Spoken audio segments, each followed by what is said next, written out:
हुई, ਜਾਂ ਤਾਂ ਡਿਕਲੇਅਰ ਕਰ ਦਿਓ ਕਿ ਕੋਈ ਬੇਅਦਬੀ ਹੋਈ ਹੀ ਨਹੀਂ, ਕਹ ਦਿਓ ਕਿ ਹਾਂ ਕੋਟਕਪੂਰਾ ਦੇ ਵਿੱਚ ਜਾਂ ਬਹਬਲ ਕਲਾ ਦੇ ਵਿੱਚ ਕੋਈ ਗੋਲੀ ਕਾਂਡ ਹੀ ਨਹੀਂ ਹੋਇਆ।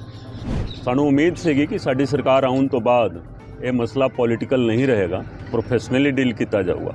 ਲੇਕਿਨ ਜੋ ਰਾਜਨੀਤੀ ਪਹਿਲਾਂ ਤੋਂ ਚੱਲਦੀ ਆਈ ਹੈ, ਅੱਜ ਵੀ वही ਰਾਜਨੀਤੀ ਚੱਲ ਰਹੀ है। तो ਅਸੀਂ ਪੋਲੀਟੀਕਲ ਤੌਰ ਤੇ ਵੀ ਲੜਾਈ ਲੜਨ ਵਾਸਤੇ ਤਿਆਰ। ਜੋ ਵਾਅਦਾ ਮੈਂ ਹੀ ਕਰਕੇ ਆਇਆ ਸੀ ਨਾ ਜੀ, ਫੋਟੋ ਮੇਰੇ ਹੀ ਲਗਾਏ ਗਏ ਸੀ, नहीं समझे। और मैं मतलब देखो जो कुछ बोल के आया मैं आज उसे स्टैंड पे। देखो ये लड़ाई है, एक जंग है और जंग ਨੂੰ जंग ਦੀ ਤਰ੍ਹਾਂ ਲੜਨਾ ਚਾਹੀਦਾ ਹੈ। ਜਦੋਂ ਮੈਂ ਸਰਵਿਸ ਦੇ ਵਿੱਚ ਸੀਗਾ, ਜਦੋਂ ਇਨਵੈਸਟੀਗੇਸ਼ਨ ਕਰਦਾ ਸੀ, ਉਦੋਂ ਵੀ ਅਸੀਂ ਜੰਗ ਦੀ ਤਰ੍ਹਾਂ ਹੀ ਲੜਦੇ ਸੀ, ਕਿਉਂਕਿ ਇਹ ਕੋਈ ਸਧਾਰਨ ਕੇਸ ਨਹੀਂ ਹੈ।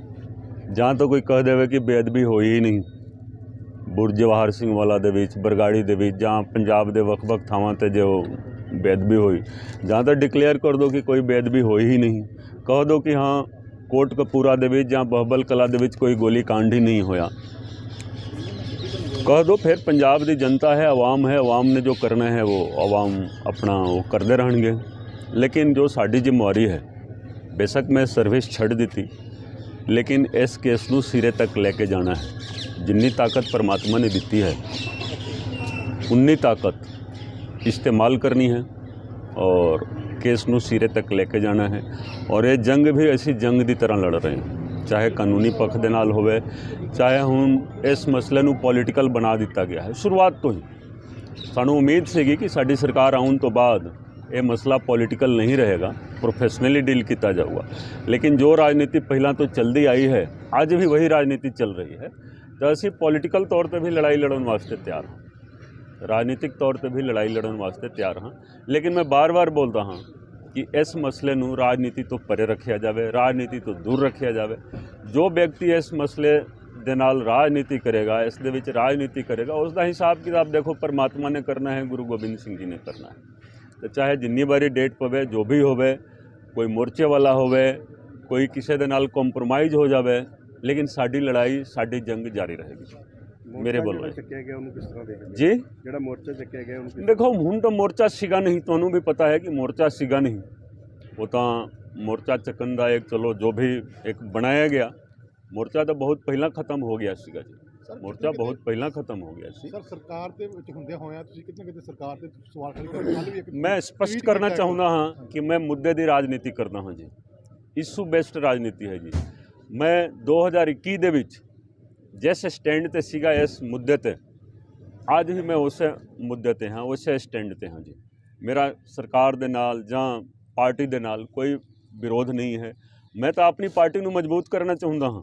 जेकर असीं इंसाफ देवांगे तां ही लोकां दे सामने जावांगे, जेकर असीं इंसाफ दे ही नहीं सकते तो लोकां दे सामने जाके की मूँह दिखावांगे, साडी पार्टी की मूँह दिखाऊगी। तो मैं तो अपनी पार्टी नूं मजबूत करना चाहुंदा हाँ कि जो वायदे करके असीं आए हैं उस वायदे नूं पूरा करिए। दूसरी गल है कि देखो मैं जदों ऐलान कर दिता कि हुण इंसाफ नहीं हो सकता, 14 अक्टूबर 2022 ਨੂੰ ਜਦੋਂ ਬਹਬਲ ਕਲਾਂ ਦੇ ਵਿੱਚ ਆਇਆ ਸੀ तो मैं ऐलान किया, कुछ सोच समझ के किया। पहला पुलिस अफसर में सी, हुण मैं एडवोकेट हाँ, मैं सारा लीगल सिस्टम नूं मतलब वेख रहा कि किस तरीके दे नाल लीगल सिस्टम चल रहा है। लेकिन जो लीगल सिस्टम जिस तरीके दे नाल चल रहा है, सारा कुछ वेख के मैं कहा ना कि इंसाफ नहीं हो सकता। इंसाफ गुरु गोबिंद सिंह जी की अदालत दे विच होना है और उत्थों ही होना है, और हो भी रहा है। देखो समझण दी लोड़ है जी, हो भी रहा है। लेकिन साडा जो मकसद है, मैं यही चाहुंदा सी कि साडी पार्टी या साडी जो सरकार है उस वल मतलब पब्लिक नूं लगे कि सरकार प्रयासरत है, सरकार प्रयासरत है कि इंसाफ हो जाए। अपना प्रयास करना चाहिए है, लेकिन निजी तौर पर मैं अपना प्रयास करता हाँ।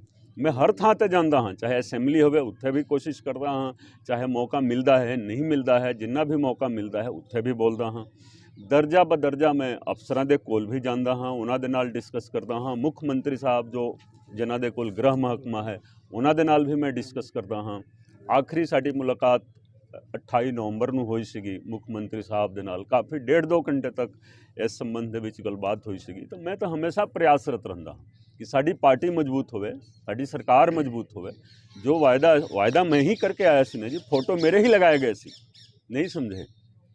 और मैं मतलब देखो जो कुछ बोल के आया मैं आज उसे स्टैंड ਤੇ ਹਾਂ और मेरा वही स्टैंड रहेगा जी हमेशा। ਸਰ ਇੱਕ ਟਵੀਟ 'ਚ ਲਿਖਿਆ ਹੈਗਾ ਕਿ ਮੁੱਖ ਮੰਤਰੀ ਦੇ ਪੀਏ ਵੀ ਤੁਹਾਡਾ ਫੋਨ ਨਹੀਂ ਚੱਕ ਰਹੇ। नहीं देखो जो मैं लिखता सच्चाई लिखी हुई है जी ਉਹਦੇ ਉੱਤੇ कोई मतलब मैं आर्गूमेंट कोई डिबेट नहीं करांगा वो सच्चाई है एक एक वर्ड जो है सच्चाई है बाकी ਅਸੀਂ ਫਿਰ ਨੈਕਸਟ ਡੇਟ ਤੇ ਤੁਹਾਨੂੰ ਮਿਲਾਂਗੇ। ਸਰ ਇੱਕ ਲਾਸਟ ਵਾਲਾ ਸੁਖਰਾਜ ਸਿੰਘ ਵੱਲੋਂ ਜਦੋਂ ਕਿਹਾ ਗਿਆ ਮੈਂ ਉਹਨਾਂ ਦੇ ਬਾਰੇ ਕੁਝ ਅੱਜ ਨਹੀਂ ਬੋਲਾਂਗਾ ਮੇਰੀ ਗੱਲ ਸੁਣੋ ਬਿਆਨ ਦੀ ਜਿਹੜੀ ਗੱਲ ਮੈਂ ਤੁਹਾਨੂੰ ਬਾਰ-ਬਾਰ ਬੋਲਦਾ ਹਾਂ ਕਿ ਇੱਕ ਡਿਸਟ੍ਰਿਕਟ ਦੇ ਪਿਤਾ ਜੀ ਇੱਥੇ ਵੀ ਖੜੇ ਹੋਏ ਨੇ ਦੇਖੋ ਸਰਦਾਰ ਸਾਧੂ ਸਿੰਘ ਜੀ ਦੇ ਠੀਕ ਹੈ ਇਹਨਾਂ ਦਾ ਵੀ ਬਿਆਨ ਹੈ ਤੁਸੀਂ ਇਹਨਾਂ ਦਾ ਵੀ ਬਿਆਨ ਲਓ।